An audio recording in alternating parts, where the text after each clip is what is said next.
এখানে আমি অপশনস নিয়ে আলোচনা করব। এটাও একটা ডিফল্ট সেটিং। এটা হচ্ছে টুলস মেনুর ভিতরে। টুলস মেনুতে ক্লিক করলে অপশনস নামে একটা অপশন দেখতে পাবো। এখানে অনেকগুলো টিক চিহ্ন দেখাচ্ছে। যেহেতু এটা ডিফল্ট সেটিং, তাই এখানে বেশি পরিবর্তন করা ঠিক না। না জেনে পরিবর্তন করলে পরবর্তীতে বিভিন্ন সমস্যায় পড়তে হবে, তাই এখানে জেনে পরিবর্তন করতে হবে।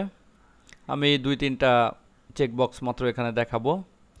এখানে যদি স্ট্যাটাস বারটা টিকচিহ্ন না থাকে, তাহলে নিচে যে স্ট্যাটাস বারটা আছে এটা থাকবে না। ওকে, দেখা গেল স্ট্যাটাস বারটা নেই। আবার স্ট্যাটাস বারটা নিয়ে আসার জন্য টুলস মেনু থেকে অপশনসে গিয়ে এখানে স্ট্যাটাস বারের সামনে টিকচিহ্নটা দিয়ে আসতে হবে।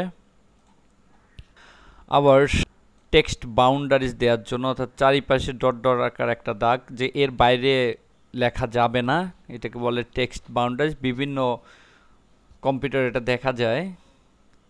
এটা মূলত একটা আইডিয়া যে এই টেক্সট বাউন্ডারিজের বাইরে কোনো লেখা যাবে না।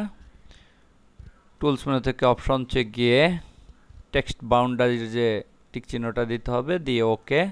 তাহলে দেখাচ্ছে এখানে একটা টেক্সট বাউন্ডারিজ চলে আসছে। এটা প্রিন্টে আসবে না। আমি যদি প্রিন্ট করি তখন দেখবো এটা প্রিন্টারে আসে নাই, অর্থাৎ এটা প্রিন্টে আসবে না, জাস্ট একটা বাউন্ডারিজ।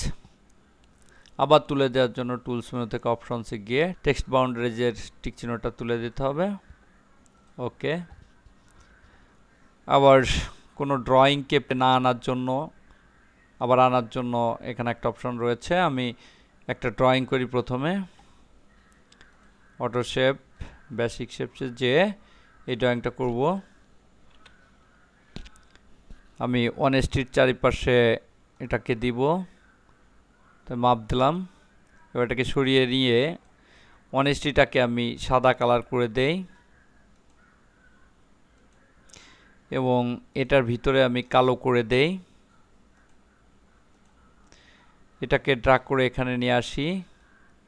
দেখাচ্ছে এটা লেখার উপরে রয়েছে বিধায় লেখাটা দেখাচ্ছে না, তাই এর উপর রাইট বাটন ক্লিক করে অর্ডার সেন্ড বিহাইন্ড টেক্সটে ক্লিক করি, অর্থাৎ লেখার পিছনে চলে যেতে বললাম, তাই এখানে চলে আসছে।